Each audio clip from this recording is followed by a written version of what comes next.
Verily, every soul will taste death, and you will only be given your full compensation on the day of resurrection.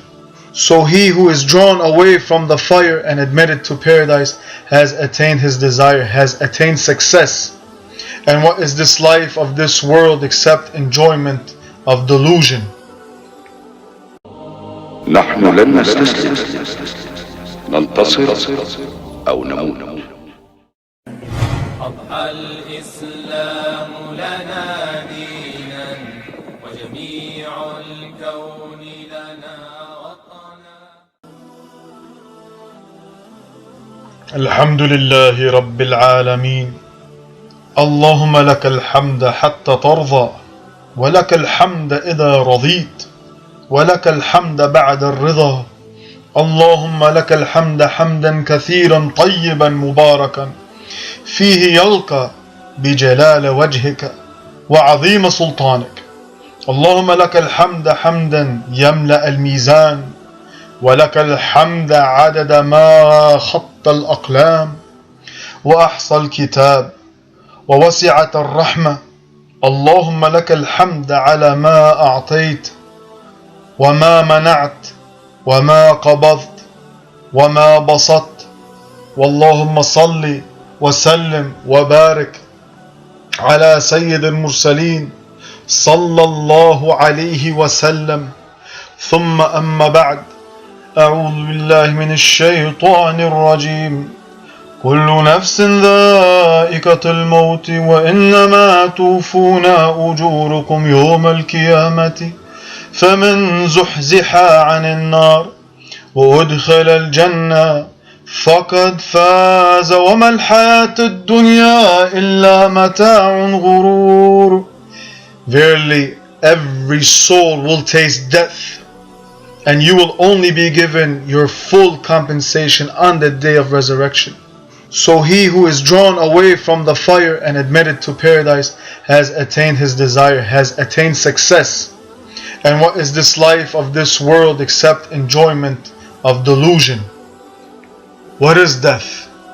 I'm sure some of us think of it on an everyday basis.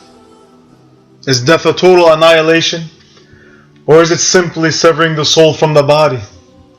When the soul is separated from the body, what happens to them? What happens to ourselves?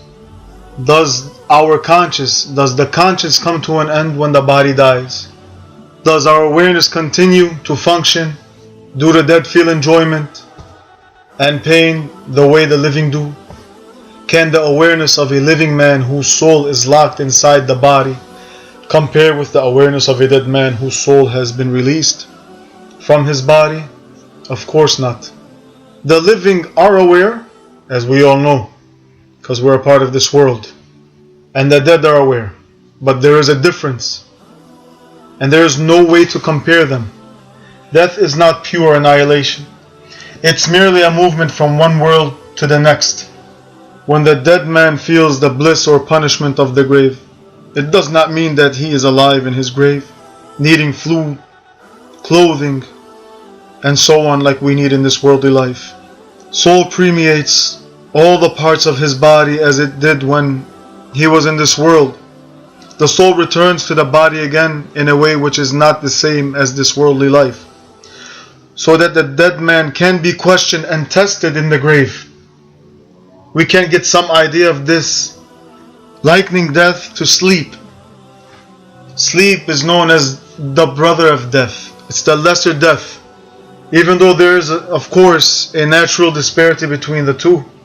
In sleep, a man's soul comes out through his nostrils and travels until it comes into the presence of Rabbul Alameen, Allah. If the sleeper is in a state of purity, the soul prostrates before its creator. Then it may encounter the world of dreams or meet with the souls of people who have died. But what is it in fact faced with is a page of Allah subhanahu wa ta'ala's knowledge of the unseen, containing the good or evil. He has decreed for this particular human being, if the sleeper is truthful, generous and pure, and someone who does not concern themselves with stupid things during the time that they are awake and go about their daily lives. When his soul returns to him, it conveys to his heart the truth of what Allah subhanahu wa ta'ala let him see. When this happens, it is called a truthful dream. In a sleep, the soul can also move freely about the world and meet with other souls, if Allah wills, who are still alive, and gain knowledge from them. Allahu A'lam. Some what it learns is true and some false. The false parts is normal dream from the chatter of the soul, what goes on through their daily lives. One just speaking to themselves mentally, and the drama that they go through.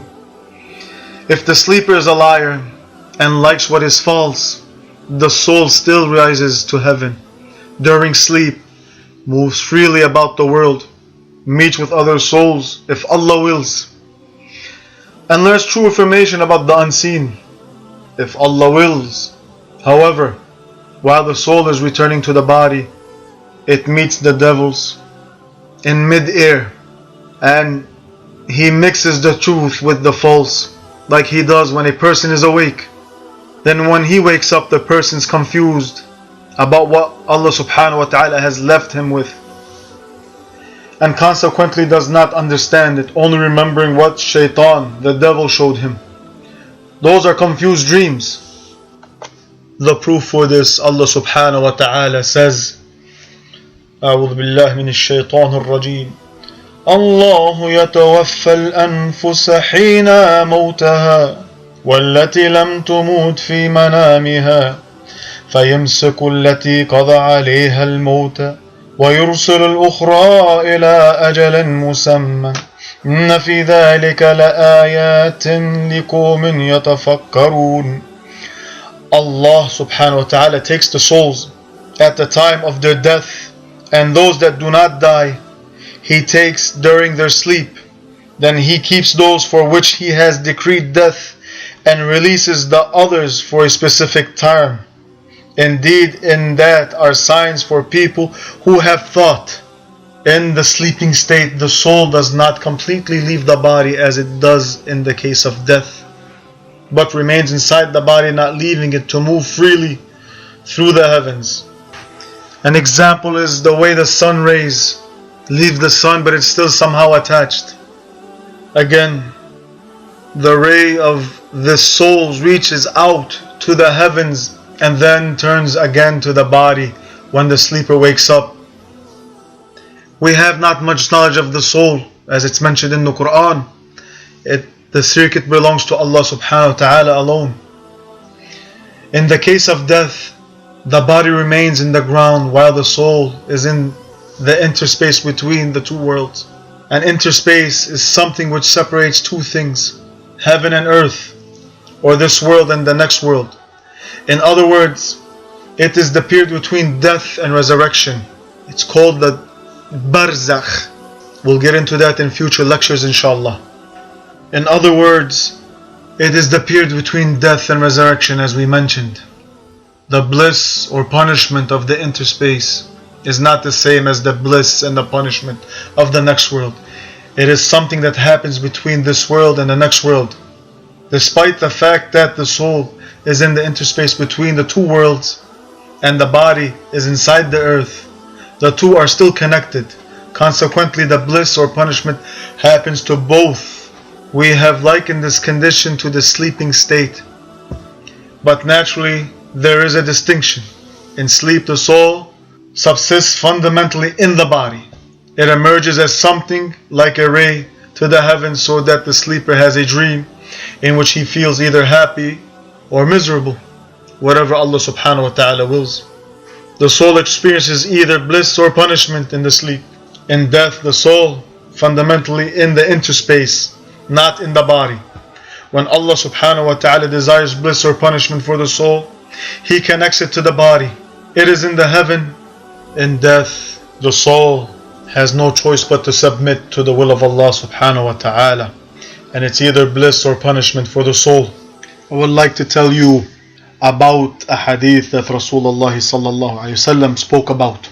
One of the people of earlier times thought that if his body was burned to ashes, and then some of the ashes were cast, some of the ashes into the sea, some into the desert, some into the wind, he would be saved from the punishment of the grave. He therefore told his children to do that. However, Allah subhanahu wa ta'ala commanded the sea, the air, the earth to gather his ashes. When Allah subhanahu wa ta'ala has gathered all his ashes, he told the man to get up, and he was resurrected in front of Allah subhanahu wa ta'ala, and Allah questioned him, "What made you do what you did?" He replied, the man, to Allah subhanahu wa ta'ala, "I feared you, Ya Allah, but you are the one who knows best." Because of that, Allah forgave him. Taking the action that this man did could not eliminate the punishment or the bliss of the grave. Allah subhanahu wa ta'ala is capable of all things. There's no escape from Allah subhanahu wa ta'ala. We should all prepare ourselves to meet Him subhanahu wa ta'ala on the day we will be held accountable. So let's put forth our good works. Allahu a'la wa a'lam. Allahumma salli ala Sayyidina Muhammad walhamdulillahi rabbil alameen. أضحى الإسلام لنا دينا وجميع الكون لنا وطنا توحيد الله لنا نور أعددنا الروح له سكنا أضحى الإسلام لنا دينا وجميع الكون